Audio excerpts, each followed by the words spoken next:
1st of March 2018, Hong Kong's law and regulation of blockchain and cryptocurrency. Hong Kong is ranked variously as the 4th or 5th most active market in the world for ICO project origination. And in Hong Kong, there's no regulation of blockchain technology. That's the technology which underlies Bitcoin and other cryptocurrencies. As to cryptocurrencies themselves, Hong Kong's principal regulators, the Hong Kong Monetary Authority and the Securities and Futures Commission, the SFC, regard cryptocurrencies not as legal tender money or currencies, but typically as virtual commodities, which are not subject to regulation in Hong Kong. Most forms of commodities are not regulated in Hong Kong, and so provided that the cryptocurrency in question doesn't have the characteristics of a security, it's going to be largely unregulated in Hong Kong. In September 2017, the SFC issued a statement outlining 3 scenarios in which cryptocurrencies are likely to constitute securities in Hong Kong. Firstly, where they constitute rights of ownership and title holders to income distributions and/or to participate on a company's winding up, they may be regarded as shares. Where ICO purchase monies fund a project or projects and the holders receive a share of the returns provided by the project, such as a share of revenues, the coins may be regarded as investments in a collective investment scheme. Where they represent a debt owed by the token issuer which will be repaid, they may be deemed to be debentures. Shares, debentures, and interests in collective investment schemes are all securities under Hong Kong law, and an ICO whose tokens are securities has to comply with the full raft of requirements, including offering document authorization requirements, subject to available exemptions, and SFC licensing requirements for intermediaries offering the tokens, managing the scheme, or trading the tokens. The SFC has also said that while Bitcoin is not regulated, Bitcoin futures contracts traded on certain futures exchanges, including the Bitcoin futures contracts launched on the US CME exchange in December last year, are futures contracts regulated by the SFC. As in other jurisdictions, ICOs in Hong Kong are typically structured as sales of utility tokens, which will provide access to a platform and/or a means of payment for its services. Provided that the holders will not receive a share of the return provided by the platform, these ICOs are typically analysed as not constituting a securities offer, subject to the caveat that the legal definition of collective investment scheme is uncertain, there having been no reported court cases on its scope. The SFC issued a further statement in February this year, warning investors of the potential risks of investing in cryptocurrencies. However, that appeared to confirm the position that utility tokens, while not defined by the SFC, are not considered to be securities. Let me give you a couple of examples. So, an example of where an ICO doesn't involve a securities offering could be where a company plans to set up a platform to enable sharing and rental of computing power amongst the users of the platform. The company intends to offer digital tokens in Hong Kong to raise funds or develop the platform. The token will give token holders access rights to use the company's platform and might be used for renting computing power provided by other platform users. The token would not have any other rights or functions attached to it, and the company would offer the token to any person globally, including in Hong Kong. The position under Hong Kong securities law would be that the holders of these tokens only have rights of access and use the company's platform, and the right to use the token to pay for rental and computing power provided by other users. This token doesn't provide holders with any other rights or functions, and it would therefore be a utility token.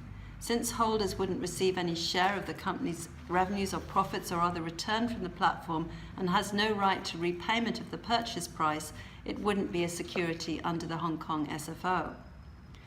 In another example where an ICO would be a securities offering, a company perhaps would intend to offer digital tokens to any person globally, including in Hong Kong. And the company perhaps has a pool of funds raised from the offer and uses the funds to invest in a portfolio of shares in fintech companies. The company would also manage the portfolio. Holders of the token would not have any powers relating to the day-to-day operations of the company or the management of the portfolio. Profits arising from the portfolio would be pooled and distributed as payments to the token holders. The purpose of the arrangement is to enable token holders to receive profits arising from the portfolio. So the arrangements established by the company in this case would be a collective investment scheme under the SFO, and the token would be an interest in this CIS and would therefore constitute a security under the SFO. It would need to be authorised under Section 104 of the Securities and Futures Ordinance, and the company would require a licence to carry on business and asset management, a Type 9 licence under the SFO. The tokens could only be promoted to investors in Hong Kong by a licensed asset manager or by another entity which is licensed or registered by the SFC for regulated Type 1 activity. In these two examples, the position is relatively clear-cut, but these cases are unusual. It's often not so clear. Most typically at the date of issue of tokens, the platform hasn't been developed. Monies raised from the token offer are to be used to develop the platform, and once developed, the tokens will give holders the right to access it, and/or tokens will be used as a means of payment for services. Holders are rarely given any ownership interest in the platform or any right to a share of its returns or profits. The SFC's statement in September last year said that if token proceeds are managed collectively by the ICO scheme operator to invest in projects with the aim of enabling coin holders to participate in a share of the returns provided by the projects, the digital coins may be regarded as interests in a CIS. There have been no court decisions, as I mentioned, on the meaning of a collective investment scheme, and so whether or not any particular ICO falls within the definition will depend on the facts and circumstances of the ICO and ultimately on the court's interpretation of the statutory provisions. However, if a coin is regarded as a security, perhaps because it's part of a collective investment scheme, it could still be offered in Hong Kong under certain exemptions, for example, on a private placement basis, or only to professional investors as part of a small offering of under 5 million Hong Kong dollars, or in denominations of over 500,000 Hong Kong dollars per security. That's about 60,000 US dollars.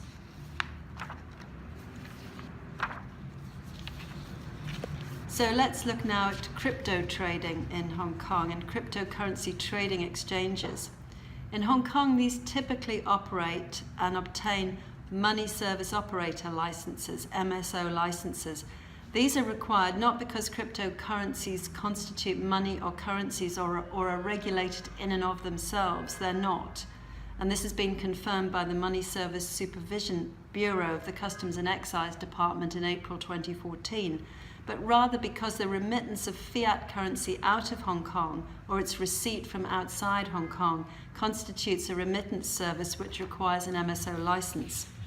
Licensed MSOs are required to implement anti-money laundering and counter-terrorist financing procedures, and while these may not strictly apply to cryptocurrencies, in practice, exchanges operating in Hong Kong are voluntarily conducting AML and CTF procedures.